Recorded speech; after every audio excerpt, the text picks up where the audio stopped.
Hello and welcome. Today we will discuss about NFT, that is non fungible tokens. तो आइए start करते हैं आज का डिस्कशन। देखिए, आज का जो हमारा डिस्कशन है हम उसमें देखेंगे कि एक नॉन फंजिबल टोकन होता क्या है, वो आजकल क्यों चर्चा में है, और क्रिप्टो करेंसी का और नॉन फंजिबल टोकन्स का क्या रिलेशन है। तो आइए स्टार्ट करते हैं। देखिए, नॉन फंजिबल टोकन्स टर्म को हम तोड़ लेते हैं। पहले एक तरफ है नॉन फंजिबल, दूसरा है टोकन्स। तो सबसे पहले तो हमें यह पता होना चाहिए एक नॉन फंजिबल आइटम और गुड होता क्या है। तो उसको समझने से पहले हमें पता होना चाहिए कि एक फंजिबल आइटम और गुड क्या होता है। तो एक फंजिबल आइटम और गुड वो होता है जिसको किसी दूसरी आइटम और गुड के साथ रिप्लेस किया जा सके, किसी दूसरी वस्तु के साथ रिप्लेस किया जा सके, उसको हम फंजिबल आइटम बुलाते हैं। फॉर एग्जाम्पल, हमारे पास 100 रुपए का नोट है। अगर हमारे पास 100 रुपए का नोट है तो हम उसको किसके साथ रिप्लेस कर सकते हैं? दो 50-50 के नोट के साथ, और 10-10 के नोट्स के साथ भी हम उसको रिप्लेस कर सकते हैं। ठीक है, तो वो क्या होगा? That 100 rupee note is fungible item. ठीक है, क्या कह रहा है ये? The term fungible means a good और asset which can be replaced by another identical item और गुड। तो ये तो हो गया हमारा फंजिबल आइटम। अब देखते हैं non fungible item. Non fungible means a good और asset which can not be replaced by another identical item और गुड। उसको रिप्लेस नहीं किया जा सकता। फॉर एग्जाम्पल, आपने नई कार ली। अब कार का आपने रजिस्ट्रेशन करवाया और रजिस्ट्रेशन के बाद आपको वो रजिस्ट्रेशन नंबर मिला। तो अभी आप उस रजिस्ट्रेशन नंबर को किसी दूसरे रजिस्ट्रेशन नंबर के साथ रिप्लेस नहीं कर सकते। वो एक यूनिक है, यूनिक आइडेंटिटी है आपकी कार की। तो वो क्या होगा? Non fungible item. आपकी गाड़ी का शीशा टूट गया, आप दूसरा रिप्लेस करवा सकते हो, आप उसका पेंट बदलवा सकते हो, आप कुछ भी चेंज करवा सकते हो, but you can not change that particular licence plate. आप उसको नहीं चेंज कर सकते। तो वो क्या होगी? Non fungible. ठीक है, तो अब हम कंप्लीट टर्म देखेंगे नॉन फंजिबल टोकन्स क्या होते हैं। So NFT is a unique, irreplaceable token that can be used to provide ownership of a particular digital asset such as music, art, etc. तो नॉन फंजिबल टोकन क्या है? एक ऐसी unique identity है जिसको रिप्लेस नहीं किया जा सकता और ओनरशिप वो उसको प्रोवाइड करता है। तो वो हो जाएगा आपका non fungible token.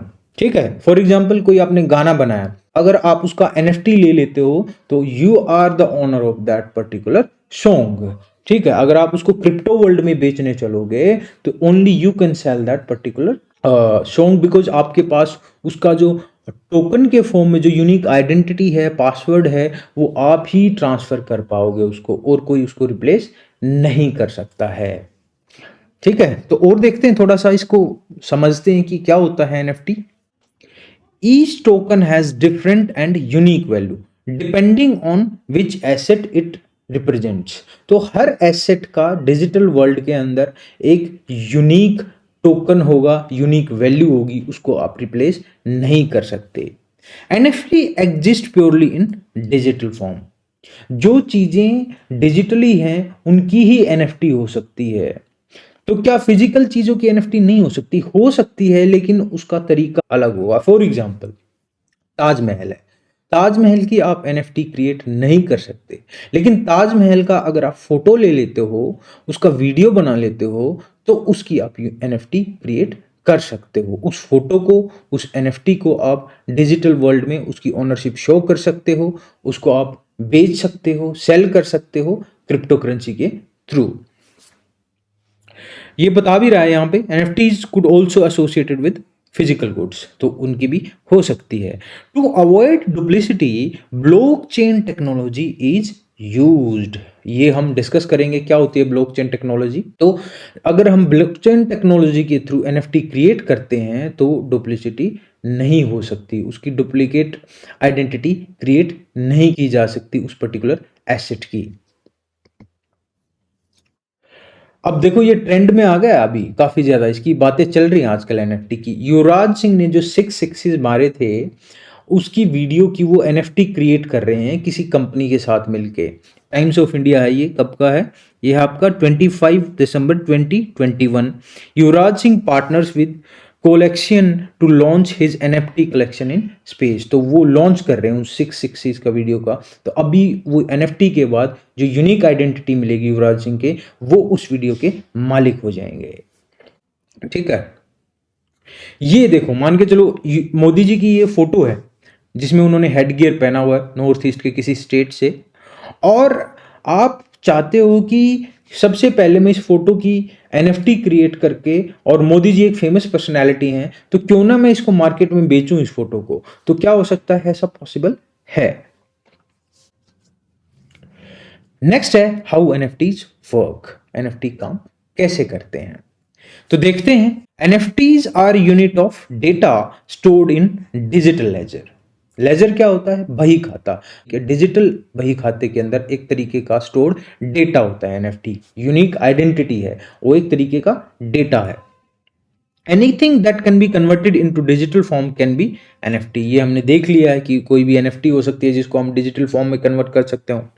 NFTs use blockchain technology to give users complete ownership of that digital asset.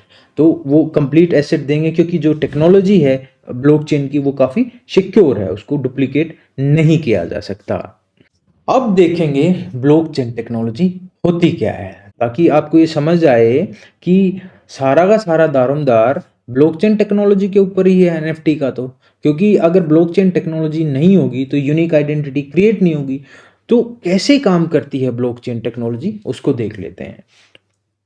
देखिए, डेटा स्टोर करने के अलग अलग तरीके होते हैं। फॉर एग्जांपल ये कोई एक्सेल शीट है, इसमें क्या होगा, एक स्प्रेडशीट होगी, अलग अलग इस तरीके से कॉलम्स हैं, रोज हैं। तो उसमें क्या होगा, यहाँ पे स्टूडेंट नेम आ जाएगा, यहाँ आईडी आ जाएगी, यहाँ पे उसका रोल नंबर आ जाएगा, मार्क्स आ जाएंगे। तो इस तरीके से डेटा स्टोर कर रहे हैं एक पर्टिकुलर एक्सेल शीट के थ्रू। अगर मैं ब्लॉकचेन टेक्नोलॉजी की बात करूं तो यहाँ पे क्या होता है, एक ब्लॉक होगा, और ब्लॉक में क्या होगा, तीन चीजें होंगी। डेटा, जो भी फाइल के अंदर डेटा, नाम या कोई वीडियो कुछ भी है वो सेव करने वाले हैं, वो होगा। उसके बाद होगा हैश। हैश क्या होता है, hash is like fingerprint of that particular block.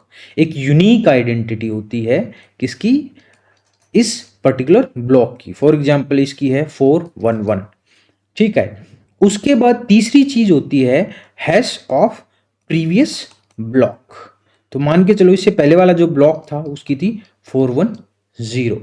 तो इसमें अगर मान के चलो हम डेटा चेंज करेंगे तो जो ये हैश है ये भी नया क्रिएट होगा। अगर ये नया क्रिएट होगा तो ये प्रीवियस वाला भी हमें चेंज करना पड़ेगा। तो इस तरीके से पूरी ब्लॉकचेन के अंदर चेंज लाना पड़ेगा।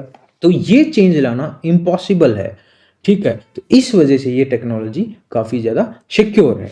तो ये जो ब्लॉक्स है ना एक दूसरे के साथ वो चेन बनाते जाते हैं, तो इसी वजह से इसको ब्लॉकचेन टेक्नोलॉजी बुलाते हैं। आई थिंक आपको ये समझ आ गया होगा। इसके अंदर डेटा होता है, उसकी यूनिक आइडेंटिटी या फिंगरप्रिंट होती है जिसको हैश बुलाते हैं, और हैश ऑफ प्रीवियस ब्लॉक होता है। तो ये तीन चीज़ें स्टोर होती हैं और इनको चेंज करना बहुत ही मुश्किल टास्क होता है। अब NFT का क्या रिलेशन है इसके साथ, NFT is not fungible because of hashing function. इसने बता दिया क्योंकि ये यूनिक आइडेंटिटी है, और इसको रिप्लेस अगर यहाँ पे डेटा में चेंज लाएंगे तो नया ब्लॉक बन जाएगा, नया हैश क्रिएट होगा, नया हैश क्रिएट होगा तो प्रीवियस भी चेंज हो जाएगा। तो इस वजह से ये नॉन फंजिबल हो जाता है, आप उसको रिप्लेस नहीं कर सकते। So what is a blockchain? So blockchain is a distributed ledger where all transactions are recorded है। एक तो क्या है, ये डिजिटल लेजर है और डिस्ट्रीब्यूटेड है। देखो डिस्ट्रीब्यूटेड को मैं बता देता हूँ।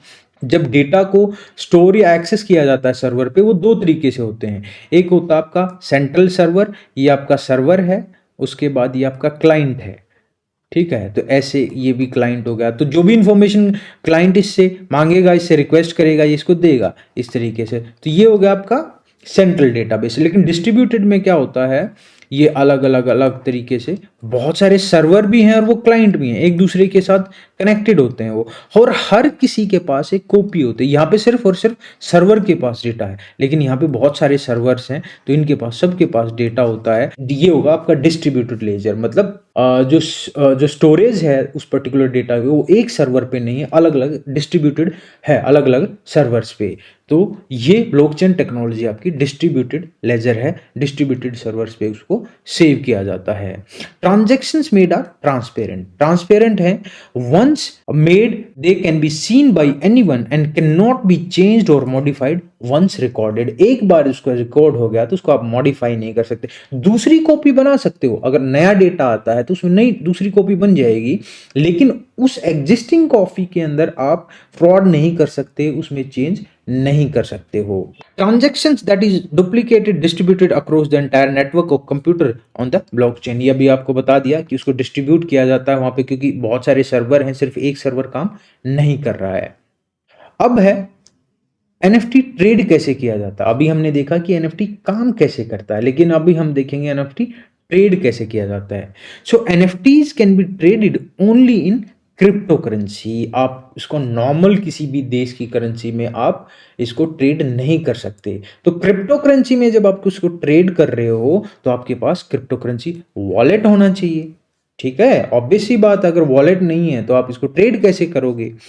और इसमें एक खास बात है, NFT can not be exchange for another NFT. मान के चलो आप बोल रहे हो कि मेरे पास मोदी जी की इस पिक्चर का एक एनएफटी है, और दूसरा बोल रहा है कि मेरे पास ट्रम्प की इस पिक्चर का एनएफटी है, तो आप ये ले लो ये और मैं ये ले लेता हूं।